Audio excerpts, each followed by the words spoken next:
Shalom, selamat pagi, Bapak, Ibu, Saudara-saudari yang dikasihi oleh Tuhan Yesus. Kita bertemu lagi dan mendengar firman Tuhan pada pagi hari ini. Sebelumnya, mari kita berdoa kepada Tuhan.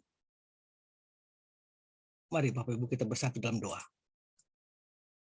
Selamat pagi Tuhan Yesus.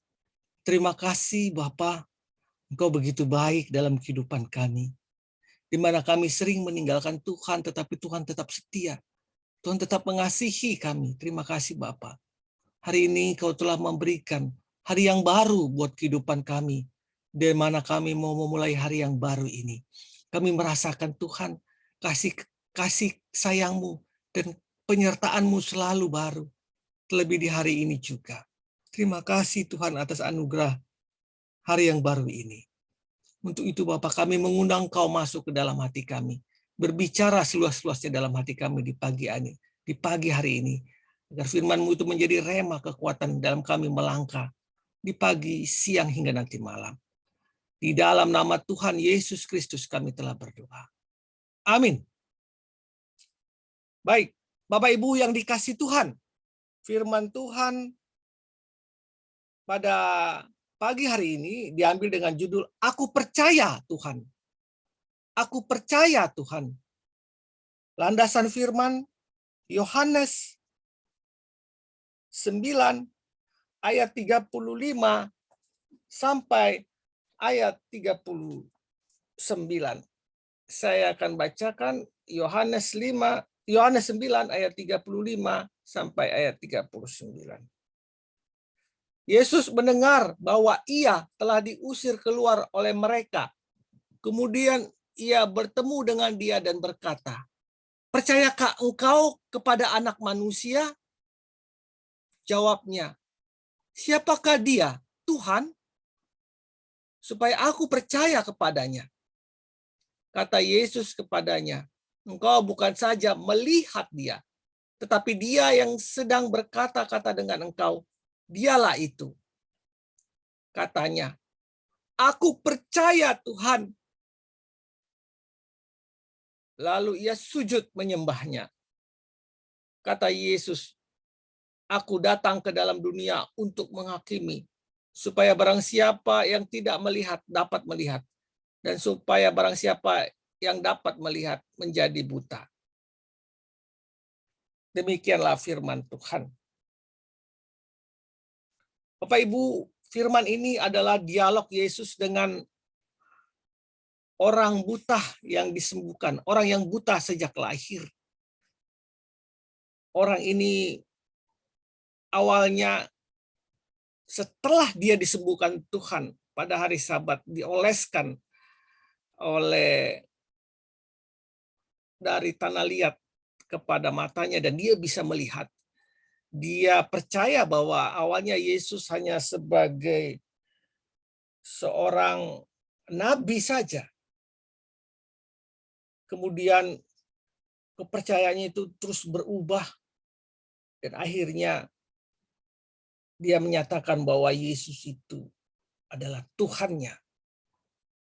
Jadi kalau kita baca Yohanes 9, ya, mulai dari ayat 1 sampai ayat 30 sampai 40 ini, orang buta itu mengalami proses bahwa dia hanya mengetahui bahwa Yesus itu sebagai manusia biasa, kemudian itu berkembang pada waktu dia disembuhkan, dia menjadikan Yesus itu sebagai berasal dari nabi, ada seorang nabi yang datang dari Tuhan, dan akhirnya dia mengaku bahwa Yesus itu adalah Tuhan dan Juru Selamatnya. Suatu proses kehidupan.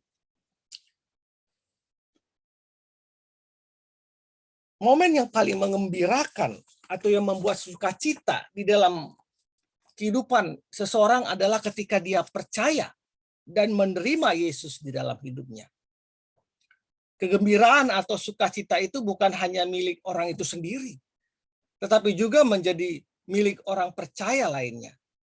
Bahkan lebih daripada itu, sukacita itu adalah juga milik penghuni surga, yaitu para malaikat dan tentunya Tuhan sendiri. Jadi kalau seorang benar-benar percaya dan mengaku Tuhan sebagai Tuhan dan Juru Selamatnya, yaitu terjadi pertobatan dalam hidupnya, maka bukan saja sukacita itu ada pada orang itu, tetapi juga sukacita itu milik penghuni surga, yaitu para malaikat, dan Tuhan sendiri bersukacita. Lukas 15 ayat 10, aku berkata kepadamu, demikian juga akan ada sukacita pada malaikat Allah karena satu orang yang berdosa yang bertobat. Lukas 15 ayat 10. Bapak Ibu yang dikasihi Tuhan, apa yang mau saya katakan? Atau apakah yang mau firman Tuhan katakan pada pagi hari ini? Masih banyak dari kita yang belum benar-benar percaya kepada Tuhan. Yang belum benar-benar bertobat dari jalannya yang salah. Dari jalannya sebagai pengikut dunia ini. Dan bertobat menjadi pengikut Kristus dan percaya Tuhan. Yang banyak di dalam dunia ini adalah orang yang masih percaya kepada dunia ini dan belum meninggalkan kehidupan yang lama, tapi juga dia percaya kepada Tuhan. Firman Tuhan mengatakan tidak bisa orang mempunyai dua tuan. Maka pada waktu dia percaya kepada dua tuan, dia akan lebih menyenangi yang satu tuan dan membenci yang lain. Jika engkau masih memegang dunia ini, maka engkau akan membenci Tuhanmu. Itu pasti. Walaupun dalam perilakumu engkau menjalankan segala ritual keagamaan. Tetapi bagi Tuhan engkau masih mencintai dunia ini. Belum percaya Tuhan. Untuk itu Bapak Ibu, masalah ini adalah serius bagi kita. Bahwa diperlukan pertobatan sungguh-sungguh. Seperti orang buta tadi, yang dia mampu mengatakan, ya Tuhan, aku percaya kepadamu. Dan dia tersungkur di hadapan kaki Yesus.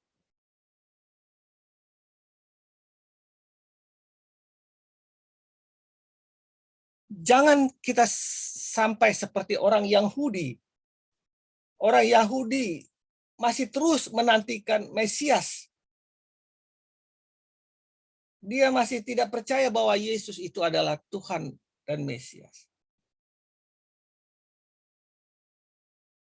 Si buta tidak sedang berbasa-basi untuk menyatakan kepercayaan. Buktinya adalah dia bersedia menyembah Yesus, Mesias, yang dipercayainya tersebut. Dia sudah sampai kepada pemahaman iman yang benar yang menyelamatkan itu. Pengalaman hidupnya membuat dia mengambil keputusan besar, bertobat dan percaya Tuhan. Bukankah begitu banyak pengalaman hidup Bapak Ibu Saudara-saudari yang Tuhan sudah berikan kepada kita di luar nalar kita. Tetapi Tuhan turun tangan di setiap kesulitan kita sehingga kita bisa berdiri sampai saat ini. Biar kita kembali mensyukuri, kembali mengingat betapa besarnya pertolongan Tuhan. Maka kita harusnya sudah mengambil sikap untuk bertobat dan meninggalkan kehidupan yang lama kita dalam hidup ini. Jadi tidak salah kalau hal ini dinyatakan kepada kita. Sejauh mana pemahaman iman kita sebenarnya saat ini? Apakah masih awal? Ataukah pemahaman kita sudah sampai pada puncaknya untuk kita berkata, ya Tuhan, aku percaya. Masalahnya ada orang yang tingkat pemahaman imannya tentang Yesus hanya sebatas pribadinya saja. Jika Yesus itu dikatakan sebagai pribadi yang memberkati, pribadi yang penuh kuasa, pribadi yang penuh kasih. Jika pengertian iman kita hanya seperti itu, maka kita belum benar-benar bertobat di dalam Tuhan. Dan iman semacam itu akan mudah runtuh. Terutama ketika kita tidak diberkati. Ketika kita tidak dipenuhi oleh kuasa dan kasih Yesus, maka kita akan menjadi bingung dan runtuh iman kita.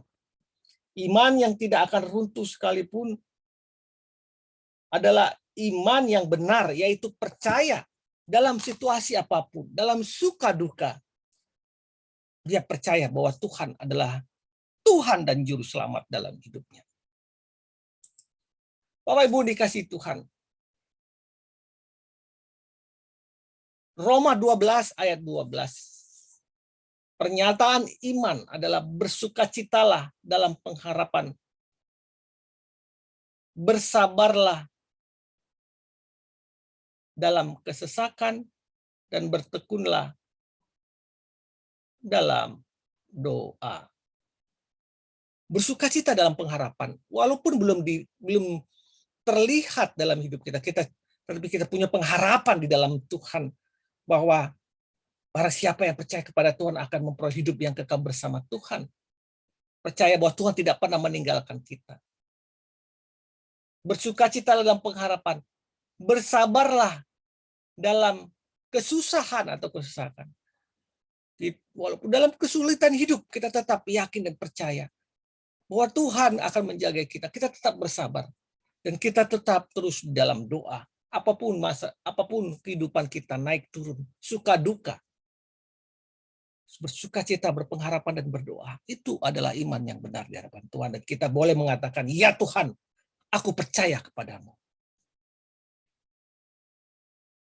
Mari Bapak Ibu, ambil tindakan untuk mengatakan pertobatan yang benar-benar di dalam Tuhan. Ya Tuhan, aku percaya kepadamu. Tinggalkan semua hal-hal yang tidak disukai oleh Tuhan. Pertobatan kita adalah benar-benar menyukakan hati Tuhan. Selamat berkarya di pagi hari ini. Selamat mengambil keputusan dan mengatakan, ya Tuhan, aku percaya hanya kepadamu. Selamat pagi. Amin. Amin.